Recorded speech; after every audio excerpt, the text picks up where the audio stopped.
Sou pecador, és santo Deus, não ignorais os erros meus. A Bíblia conta uma história para nós em 2 Samuel capítulo 13, muito parecida com a Bela e a Fera, mas é um conto muito mais sombrio, porque ele não tem um final feliz como um conto de fadas. Nesse capítulo há coisas terríveis: estupro, incesto, abuso, injustiça e assassinato. Nós nunca então devemos nos surpreender com a relevância cultural da palavra de Deus e o desafio espiritual que ela coloca diante de nós. Sendo breve, esse capítulo nos mostra várias coisas. Em primeiro lugar, nos mostra que a luxúria pode nos deixar doentes. É dito que Amnon, filho de Davi, amava a sua meia-irmã Tamar, que era linda.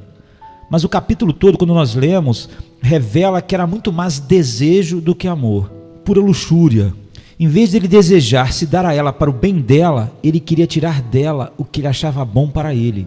E a sua luxúria era tão poderosa que realmente deixou ele doente, segundo o texto. O que nos ensina que luxúria, quando é entretida e incentivada, pode se transformar em um monstro que domina a vida, o que por si só já é uma punição de Deus, um juízo de Deus sobre o homem. Em segundo lugar, o texto nos ensina que amigos podem ser, na verdade, inimigos. Quando Amnon viu que a vida e a pureza de Tamar tornou impossível ele satisfazer o seu desejo, ele consultou, eu diria, um conselheiro amigável, Jonadab. Mas em vez desse amigo, entre aspas, advertir Amnon e afastá-lo do seu pecado e repreendê-lo por sua luxúria perversa, como um amigo deveria fazer se fosse amigo, ele traçou um plano para ajudá-lo a cumprir o seu desejo. O que Amnon desconhecia é que Jonadab era um aliado de Absalão para evitar que Amnon herdasse o trono. Nesse conto de luxúria, nós aprendemos com Jonadab que qualquer amigo, entre aspas, que nos aconselha a pecar e nos ajuda a fazê-lo é, na verdade, um inimigo acelerando nossa destruição. Em terceiro lugar, esse conto nos mostra a depravação total do coração do homem. Amnon era filho do rei, cercado de privilégios, confortos e prazeres da corte real. Ele era filho de Davi como Tamar, apesar de não ser da mesma mãe. Quando Tamar entrou no seu quarto, ela claramente não tem a menor ideia de que sua mente estava cheia de luxúria. Ele era seu irmão e estava doente, pois dizer que estava doente foi a estratégia que ele usou com seu pai para atrair sua meia-irmã para cuidar dele sob os conselhos de Jonadab. Tamar então não tinha nenhuma razão para suspeitar de nada. Ele não poderia, mas todos podem, não podem? O que a luxúria tem feito a casamentos, famílias, redefinindo o que é casamento? Olha à sua volta. Em quarto lugar, neste conto de luxúria, nós aprendemos que o pecado pode derrotar toda razão e bom senso. Quando se viu assediada, Tamar disse para ele: "Você é meu irmão, eu não posso, é proibido, é perverso, será uma vergonha para mim, vai desgraçar você. Peça ao rei nosso pai permissão para casar comigo." Ou seja, Tamar derrama razão sobre razão sobre razão, argumentos claríssimos, mas foi tudo em vão. Não é por falta de argumentos racionais que a luxúria tem destruído o mundo, a nossa cultura e tantos na igreja. Blocos de racionalização do diabo tapavam totalmente os ouvidos de Amnon para todos os argumentos. Seu conforto, sua honra, sua felicidade, a vida de outros, tudo seria sacrificado para satisfazer sua paixão incontrolável. Em quinto lugar, esse conto de luxúria nos ensina que a culpa pode fazer aquilo que era agradável ser extremamente doloroso. Depois que Amnon tinha satisfeito o seu desejo, seu ódio por Tamar, que era uma vítima na história, explode. Ele a odeia mais do que ele havia desejado antes e imediatamente quer se livrar dela. "Levante-se, caia fora", ele grita com ela. E quando ela se recusa, ele chama um servo e joga ela para fora do seu quarto. Ela nada mais é do que um pedaço de lixo para ser jogado fora. Ele odeia a humilhação de ter sido rejeitado por ela antes, mas acima de tudo, o que ele odeia é a sua presença, pois só a presença de Tamar censurava e condenava totalmente Amnon. A sexta coisa que nós aprendemos nesse conto de luxúria é que as vítimas podem ser cruelmente tratadas num mundo como o nosso, o que na verdade vemos o tempo todo.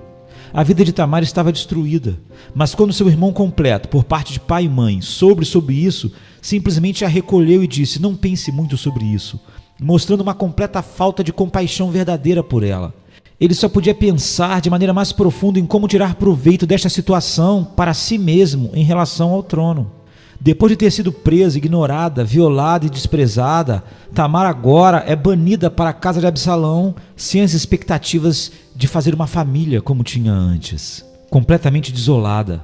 Certamente você pensa, Davi vai fazer alguma coisa, mas tudo que é dito é que Davi ficou muito irado. Mas só isso? Só zangado? Nenhuma ação? Nem mesmo uma tentativa de obter um pedido de desculpas de Aminon ou que ele reparasse o que ele tinha feito? Na verdade é cruel, mas Tamar sofreu injustiça do seu irmão e do seu pai. A sétima coisa que nós aprendemos nesse conto de luxúria é que nossas famílias não podem ser colocadas à frente de Deus, acima da glória de Deus. Davi era muito indulgente para com seus próprios filhos.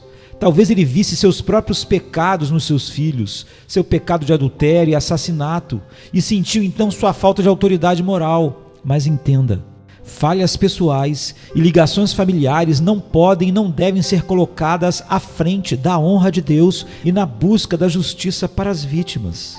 O mínimo que ele poderia ter feito era confrontar Aminon e chamá-la a buscar o perdão de Tamar e de Deus. Em oitavo lugar, esse conto de luxúria nos ensina quão doloroso é o castigo. Absalão esperou por 2 anos o seu meio-irmão baixar a guarda e em seguida atacou com uma fúria assassina para matar Aminon quando ele estava totalmente desprevenido. Deus havia prometido a Davi que por seus pecados de adultério e assassinato, embora perdoados, ele seria castigado por abuso sexual na sua família e a espada nunca se afastaria da sua casa. A espada divina é desembainhada e começa a mergulhar não só na casa de Davi, mas no próprio coração de Davi. Não admira que Davi chorou e grande foi o seu pranto. Todo conto de luxúria vai terminar assim, mas em nono lugar há um brilho de esperança. O pecado pode ser perdoado. Davi confessou seus pecados de adultério e assassinato e foi perdoado. Se Aminon tivesse confessado seu adultério e Absalão tivesse confessado o assassinato e buscado a misericórdia de Deus, ambos teriam sido perdoados. Em vez disso, ambos tiveram mortes horríveis e hoje estão no inferno, enquanto seu pai, igualmente pecaminoso, está nos céus, por causa da justiça de Cristo. O pecado, mesmo o pior pecado, pode ser perdoado através da obra perfeita de Cristo. E em que outro lugar Tamar poderia encontrar consolo, senão nos braços daquele que sofreu mais injustiça do que todos os seres humanos podem ter sofrido e agora pode consolar aqueles que sofrem? Jesus. Mas lembre-se, contos de luxúria sempre trazem terríveis marcas. Amém. Amém. Sou pecador, és santo Deus, não ignorais os erros meus, serão punidos.